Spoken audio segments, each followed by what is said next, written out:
एक टिक टिक करती हुई घड़ी की कल्पना कीजिए। अक्सर हम फिल्मों में देखते हैं ना कि अदालत के दरवाजे अचानक से खुलते हैं और एक वकील दौड़ता हुआ अंदर आता है। हाँ, और आखिरी सेकंड में कोई ऐसा सबूत पेश कर देता है जिससे पूरा केस पलट जाता है। बिल्कुल। लेकिन असल जिंदगी की जो कानूनी दुनिया है ना, वो इससे बिल्कुल अलग है।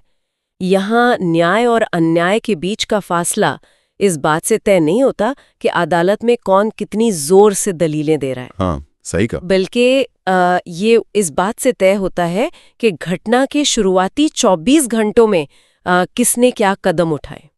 तो आज की इस गहन चर्चा में हम इसी पर बात करने वाले हैं। ये बहुत ही सटीक शुरुआत है। असल में समाज में ना एक बहुत गहरी गलतफहमी है। कैसी गलतफहमी? मतलब लोगों को लगता है कि कानूनी प्रक्रिया एक मैराथन है जहां आराम से दौड़ते हुए भी मंजिल तक पहुंचा जा सकता है। अच्छा, उन्हें लगता है कि एक बार विवाद हो गया तो सालों तक तारीखें तो पड़ेंगी ही। राइट। तो उन्हें लगता है कि जल्दबाजी की कोई जरूरत ही नहीं है, लेकिन सच्चाई इसके बिल्कुल विपरीत है। और यही वो मिथक है जिसे हम आज पूरी तरह से तोड़ने वाले हैं। आज की हमारी ये चर्चा मनीष शुक्ला एंड एसोसिएट्स, मतलब वरिष्ठ अधिवक्ता मनीष शुक्ला और अधिवक्ता अमन बाजपेयी द्वारा साझा किए गए कुछ बेहद महत्वपूर्ण नोट्स पर आधारित है। बिल्कुल, और ये नोट्स सच में आंखें खोल देने वाले हैं। हाँ, इन नोट्स का स्पष्ट निष्कर्ष ये है कि कानून में समय सिर्फ एक कागजी औपचारिकता नहीं है, बल्कि ये एक बहुत ही घातक और निर्णायक हथियार है। आज का हमारा मिशन ही ये समझना है कि किसी भी कानूनी मामले में शुरुआती 24 घंटे किसी केस को कैसे पूरी तरह से बदल सकते हैं, या फिर किसी बहुत मजबूत केस को कैसे हमेशा के लिए मिट्टी में मिला सकते हैं। इस विषय की गंभीरता को समझना बहुत ज्यादा जरूरी है। क्यों? क्योंकि ये शुरुआती 24 घंटे किसी भी आम इंसान के अधिकारों की रक्षा का पहला और सबसे अभेद्य कवच होते हैं। जब कोई कानूनी संकट आता है ना, तो वो घड़ी की टिक टिक ही तय करती है कि न्याय का पलड़ा किस तरफ झुकेगा। बिल्कुल। मनीष शुक्ला जी और अमन बाजपेयी जी के नोट्स में इस बात पर बहुत विस्तार से जोर दिया गया है कि समय की पाबंदी ही न्याय की पहली शर्त है। देखिए, इस पूरी स्थिति को समझने के लिए मेरे दिमाग में एक एनालॉजी आ रही है। हाँ, बताइए। मान लीजिए कि कोई भी कानूनी साक्ष्य या एविडेंस एक पिघलती हुई बर्फ की सिल्ली की तरह होता है। जैसे ही कोई घटना घटती है ना, वो बर्फ पिघलना शुरू कर देती है। बहुत सही उदाहरण है। अगर उस बर्फ को तुरंत एक सुरक्षित फ्रीजर में, मतलब अदालत या पुलिस के आधिकारिक कानूनी रिकॉर्ड में नहीं रखा गया, तो वो धीरे धीरे पिघलकर पानी बन जाएगी और वाष्प बन के उड़ भी जाएगी। एग्जैक्टली। उसके बाद अदालत में जाकर चाहे कोई कितनी भी दलीलें दे दे, ये साबित नहीं किया जा सकता कि वहां कभी कोई बर्फ मौजूद भी थी। ये एनालॉजी केवल ये नहीं बताती कि सबूत खत्म हो जाते हैं, बल्कि ये कानूनी दुनिया के एक बहुत बड़े सिद्धांत की तरफ भी इशारा करती है। कौन सा सिद्धांत? जिसे हम चेन ऑफ कस्टडी या साक्ष्यों की कड़ी कहते हैं। जब हम बर्फ को फ्रीजर में रखने की बात करते हैं ना, तो इसका मतलब सिर्फ सबूत को बचाना नहीं है। अच्छा, तो और क्या है? बल्कि ये साबित करना भी है कि उस सबूत के साथ किसी ने कोई छेड़छाड़ नहीं की है।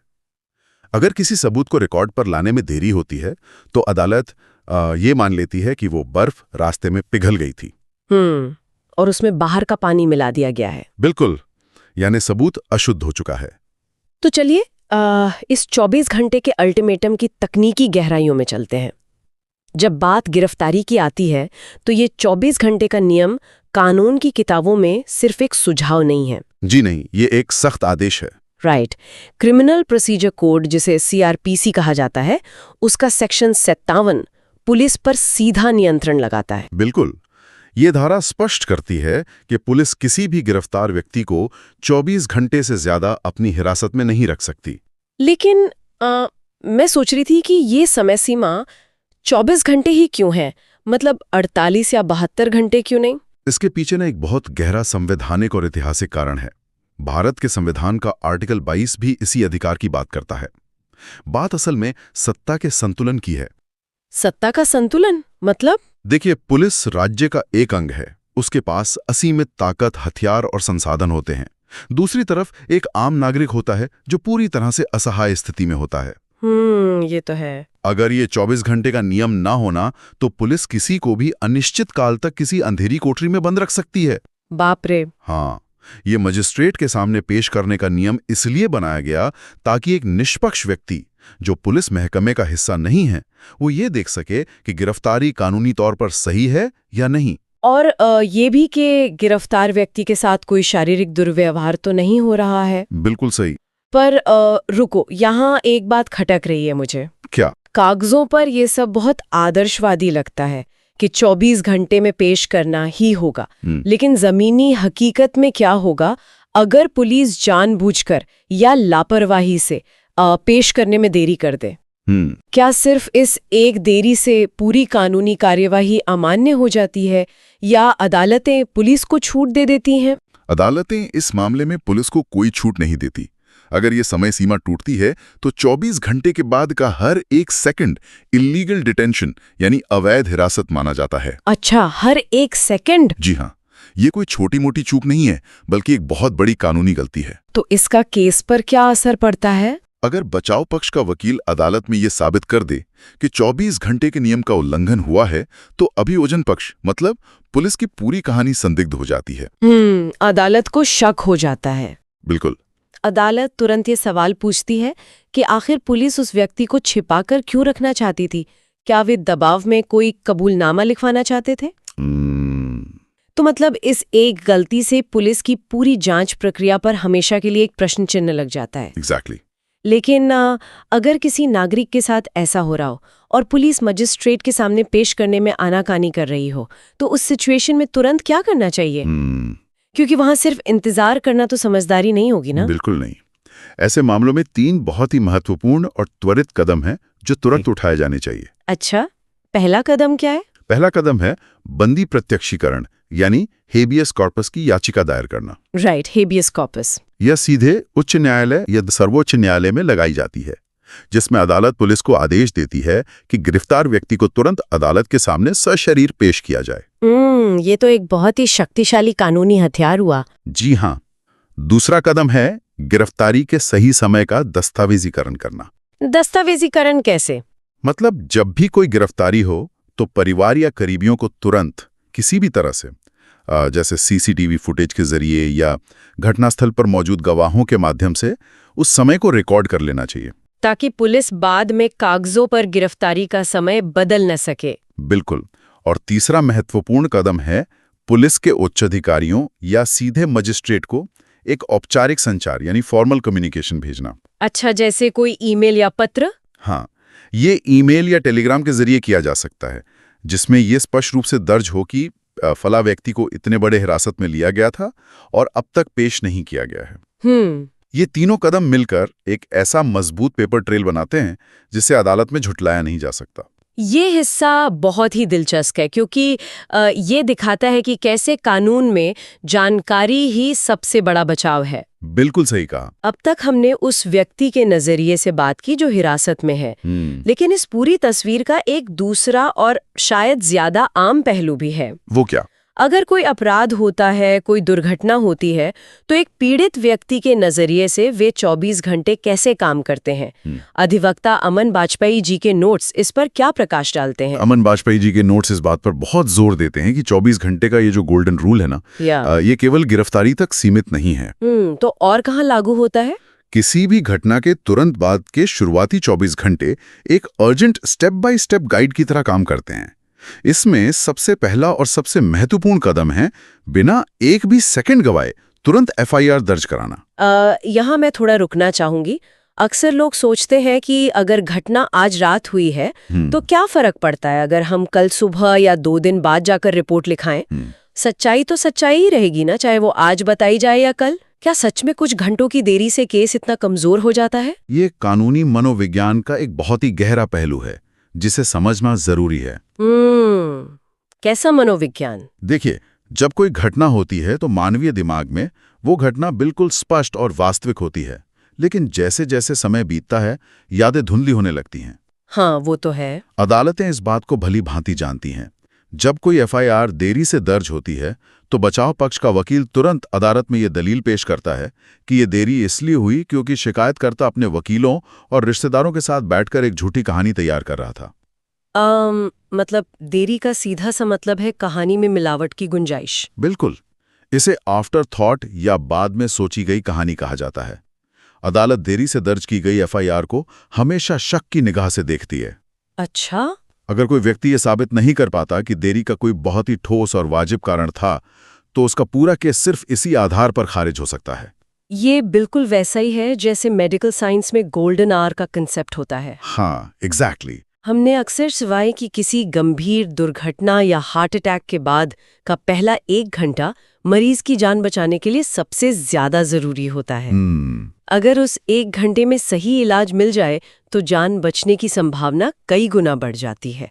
मुझे लगता है कि कानूनी दुनिया में ये पहले 24 घंटे उसी गोल्डन आवर की तरह काम करते हैं। बिल्कुल सही। ये शुरुआती कदम ही केस की जान बचाते हैं। ये तुलना 100% सटीक है। और इसी गोल्डन आवर के कंसेप्ट को आगे बढ़ाते हुए अमन वाजपेयी जी की गाइड का दूसरा सबसे महत्वपूर्ण कदम सामने आता है। और वो क्या है? मेडिकल परीक्षण या मेडिकल एग्जामिनेशन। अगर किसी शारीरिक हमले, चोट या मारपीट का मामला है तो उस चोट को तुरंत मेडिकली प्रमाणित करवाना सबसे अहम है। क्योंकि अगर हम वापस उसी पिघलती हुई बर्फ वाले उदाहरण पर जाएं, तो मानव शरीर पर लगी चोटें तो सबसे तेजी से पिघलने वाली बर्फें हैं। बिल्कुल सही कहा। खरोंचे कुछ ही दिनों में मिट जाती हैं, सूजन कम हो जाती है और घाव भर जाते हैं। एकदम सही। जैविक साक्ष्य बहुत तेजी से नष्ट होते हैं। मान लीजिए किसी के साथ मारपीट हुई है और वो व्यक्ति कहता है कि उसे लोहे की रॉड से मारा गया है। अगर वो घटना के तुरंत बाद अस्पताल जाकर अपना मेडिको लीगल सर्टिफिकेट यानी MLC नहीं बनवाता, तो अदालत में वो कभी साबित नहीं कर पाएगा कि चोट कितनी गहरी थी या वो किस हथियार से लगी थी। हाँ, बचाव पक्ष का वकील आसानी से ये कह देगा कि ये चोट तो इन्हें सीढ़ियों से गिरकर लगी थी। और अदालत तो कागजों पर चलती है। बिल्कुल। बिना तुरंत बनी मेडिकल रिपोर्ट के ये सिर्फ एक व्यक्ति के शब्दों के खिलाफ दूसरे व्यक्ति के शब्दों की लड़ाई बनकर रह जाती है, जिसमें अदालत हमेशा संदेह का लाभ आरोपी को देती है। और शायद यही कारण है कि साक्ष्यों को सुरक्षित करना इस अर्जेंट गाइड का तीसरा सबसे महत्वपूर्ण कदम है। जी। घटनास्थल पर मौजूद सबूत कितने अस्थायी होते हैं ये तो हम सब जानते ही हैं। बिल्कुल। आज के डिजिटल युग में सबसे बड़े गवाह CCTV कैमरे होते हैं, लेकिन ज्यादातर जगहों पर CCTV फुटेज 24 से 48 घंटे के भीतर ओवरराइट हो जाते हैं। बाप रे, इतनी जल्दी? हाँ, अगर कोई व्यक्ति समय रहते पुलिस को उस फुटेज को जब्त करने के लिए नहीं कहता, तो वो डिजिटल सबूत हमेशा के लिए डिलीट हो जाता है। ये तो बहुत बड़ा नुकसान है। और सिर्फ डिजिटली नहीं, जो चश्मदीद गवाह घटना के तुरंत बाद गुस्से या भावुकता में सच बोलने को तैयार होते हैं, वे समय बीतने के साथ डर सकते हैं। उन पर आरोपी पक्ष द्वारा दबाव बनाया जा सकता है। ये सुनकर ऐसा लग रहा है कि एक आम इंसान जो पहले से ही किसी हादसे के कारण भारी मानसिक परेशानी में है, उसे उसी वक्त एक ठंडे दिमाग वाले अनुभवी जासूस की तरह सोचना पड़ता है। हाँ, और यही सबसे मुश्किल काम है। इंसान की स्वाभाविक प्रतिक्रिया अक्सर छिपने या घबराने की होती है, ना कि तुरंत सबूत इकट्ठा करने की। और यही हमारी व्यवस्था की सबसे बड़ी विडंबना है। इसी घबराहट में लोग ऐसी आम कानूनी गलतियां कर बैठते हैं जो उनके 100% सच्चे केस को भी बर्बाद कर देती हैं। जैसे कि उदाहरण के लिए किसी हमले या यौन उत्पीड़न के बाद पीड़ित अक्सर गहरे सदमे में होते हैं और उनकी पहली प्रतिक्रिया खून या मिट्टी से सने कपड़े धो देने या नहा लेने की होती है। हाँ, मनोवैज्ञानिक रूप से ये एक इंसान के लिए स्वाभाविक है कि वो उस घटना के निशान मिटाना चाहता है। बिल्कुल, लेकिन कानूनी रूप से वे अपने केस का सबसे बड़ा फॉरेंसिक सबूत खुद ही नष्ट कर रहे होते हैं। या फिर कई बार लोग पुलिस को बुलाने के बजाय घटना को पहले पंचायत या रिश्तेदारों के बीच आपस में सुलझाने की कोशिश करते हैं। हाँ, और जब तक वे पंचायत से निराश होकर कानूनी मदद लेने का फैसला करते हैं ना, तब तक वे शुरुआती 24 घंटे यानी गोल्डन आवर्स निकल चुके होते हैं। और समय पर इन साक्ष्यों का दस्तावेजीकरण न होने का नतीजा क्या होता है? नतीजा ये होता है कि अदालत में केस ताश के पत्तों की तरह ढह जाता है। कानून में इस देरी का सीधा असर न्याय पे पड़ता है। अब यहाँ से ये चर्चा एक बहुत ही गहरे और दिलचस्प मोड़ पर आती है। मनीष शुक्ला एंड एसोसिएट्स के नोट्स में एक बहुत ही आकर्षक लाइन का जिक्र है। कौन सी लाइन? कि ये सच अदालत आपसे छिपाती है। अच्छा, हाँ। अब पहली बार सुनने पर यह किसी रहस्यमयी थ्रिलर फिल्म की टैगलाइन जैसा लगता है। क्या सच में हमारी अदालतें आम जनता से कुछ छिपा रही हैं? इसी मिथक को तोड़ना इन नोट्स का मुख्य उद्देश्य है। वे बहुत ही स्पष्ट शब्दों में समझाते हैं कि अदालत किसी से कुछ नहीं छिपाती। तो फिर ये बात क्यों कही गई? यह एक बहुत बड़ी भ्रांति है समाज में। असली समस्या अदालत की कोई साजिश नहीं है, बल्कि कानूनी तंत्र के काम करने के तरीके को लेकर भारी अज्ञानता है। लोग अक्सर क्या मानकर चलते हैं? लोग मानकर चलते हैं कि अगर वे सच्चे हैं तो जज उनकी आंखों में देखकर सच पहचान लेंगे, या अदालत अपने आप को जादुई छड़ी घुमाकर सच का पता लगा लेगी। लेकिन कड़वी सच्चाई कुछ और है। बिल्कुल।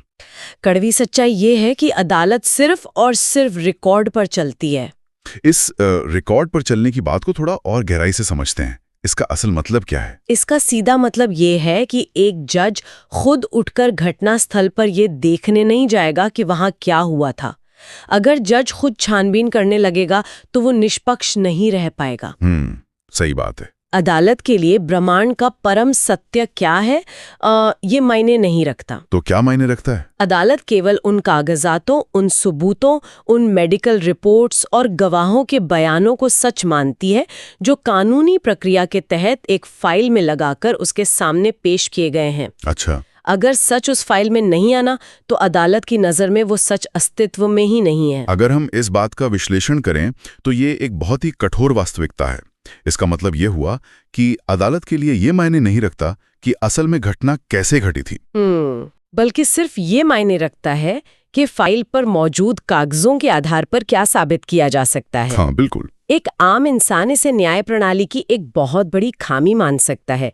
ऐसा लग सकता है कि सच से ज्यादा तो सबूत पेश करने की कला और चालाकी महत्वपूर्ण हो गई है। ये एक बहुत ही वाजिब दार्शनिक सवाल है, लेकिन अगर हम पूरी व्यवस्था के नजरिए से देखें ना तो इसके पीछे का तर्क समझना होगा। क्या तर्क है? अदालतें भावनाओं, आंसुओं या व्यक्तिगत कहानियों के आधार पर फैसले नहीं सुना सकती। अगर अदालतें बिना ठोस सबूतों के सिर्फ दावों पर फैसले सुनाने लगें तो न्याय पूरी तरह से उस जज की व्यक्तिगत सोच पर निर्भर हो जाएगा। हाँ, ये तो एक लोकतांत्रिक समाज के लिए और भी ज्यादा खतरनाक स्थिति होगी। बिल्कुल, जहां कोई भी किसी पर झूठा आरोप लगाकर उसे सजा दिलवा सकेगा। इसीलिए कहा जाता है कि कानून अंधा होता है। वो ये नहीं देखता कि सामने कौन खड़ा है, वो सिर्फ पलड़े में रखे तथ्यों के वजन को तोलता है। और तथ्य तभी तथ्य बनते हैं जब उन्हें सही समय पर सही कानूनी कदमों के जरिए फाइल में सुरक्षित किया जाए। एग्जैक्टली। और यहीं पर आकर वो 24 घंटे का नियम सबसे ज्यादा भारी पड़ता है। अगर कोई व्यक्ति या उसका वकील सही समय पर सही कानूनी कदम नहीं उठाता, साक्ष्यों को रिकॉर्ड पर नहीं लाता, तो वो स्वतः ही अपने अधिकारों से वंचित हो जाता है। मतलब कोई ये नहीं कह सकता कि मुझे कानून की जानकारी नहीं थी इसलिए देरी हो गई। जी नहीं, कानून ये मानकर चलता है कि हर नागरिक को अपने अधिकारों का पता है। यही कारण है कि सही सलाह और त्वरित कार्रवाई न होने पर अकानूनी डेडलाइन चूकने से केस को एक ऐसा स्थायी नुकसान पहुंचता है जिसकी भरपाई दुनिया का कोई भी बेहतरीन वकील बाद में नहीं कर सकता। ये पूरी चर्चा वाकई में एक बहुत बड़ा पर्दा उठाने वाली रही है। वरिष्ठ अधिवक्ता मनीष शुक्ला और अमन बाजपेयी के इन विस्तृत नोट्स ने ये पूरी तरह से स्पष्ट कर दिया है कि कानून की दुनिया में वक्त किसी का इंतजार नहीं करता। बिल्कुल भी नहीं। अगर हम आज के इस पूरी गहरी चर्चा का सार निकालें तो वो ये है कि न्याय पाने की दिशा में पहले 24 घंटे ही सबसे महत्वपूर्ण नींव होते हैं। सही कहा। चाहे बात क्रिमिनल प्रोसीजर कोड के सेक्शन 57 के तहत पुलिस की मनमानी रोकने की हो या फिर किसी घटना के तुरंत बाद FIR दर्ज कराने और मेडिकल जांच कराने की हो। त्वरित कार्रवाई और अपने अधिकारों के प्रति जागरूकता ही किसी भी केस को मजबूत बनाने की सबसे पक्की गारंटी है। इसमें कोई शक नहीं है। शुरुआत में उठाया गया एक सही कदम सालों तक चलने वाली लंबी कानूनी लड़ाई में किसी भी व्यक्ति का सबसे बड़ा सुरक्षा कवच बन सकता है। बिल्कुल सही बात है। आज के इस गहन विश्लेषण को खत्म करने से पहले इस पूरी चर्चा से निकला एक विचार मेरे दिमाग में लगातार मंथन कर रहा है। क्या विचार है? ये एक ऐसा सवाल है जिस पर शायद सामान्य दिनों में समाज गौर नहीं करता। आज हमने जाना कि अदालत सिर्फ रिकॉर्ड और समय सीमा को मानती है। जी। जो उस फाइल में है वही अंतिम सच है। लेकिन एक संवेदनशील समाज के तौर पर हमें इस पर बहुत गहराई से विचार करने की आवश्यकता है। किस बारे में? कि क्या हमारी ये न्याय प्रणाली वास्तव में किसी अपराध को सजा दे रही है या फिर साक्ष्य जुटाने में हुई देरी को? ये बहुत ही गहरा सवाल है। मतलब सोचिए ना, अगर कोई व्यक्ति पूरी तरह से निर्दोष है, उसके साथ कुछ बहुत ही गलत और भयानक हुआ है, लेकिन घटना के शुरुआती 24 घंटों में गहरे मानसिक सदमे या सिर्फ कानूनी जानकारी की कमी के कारण वह अपने सबूतों को समय पर रिकॉर्ड पर नहीं ला पाता। तो क्या होगा? तो क्या ये पूरा सिस्टम उसकी सच्चाई को किनारे करके उसकी इस धीमी और मानवीय प्रतिक्रिया को ही उसका सबसे बड़ा अपराध मान लेता है? सोचने वाली बात है। क्या कानून और न्याय का ये तराजू सिर्फ उन्हीं के पक्ष में झुकता है जो घड़ी की सुइयों से तेज भागना जानते? उस पिघलती हुई बर्फ की सिल्ली को हमेशा याद रखें।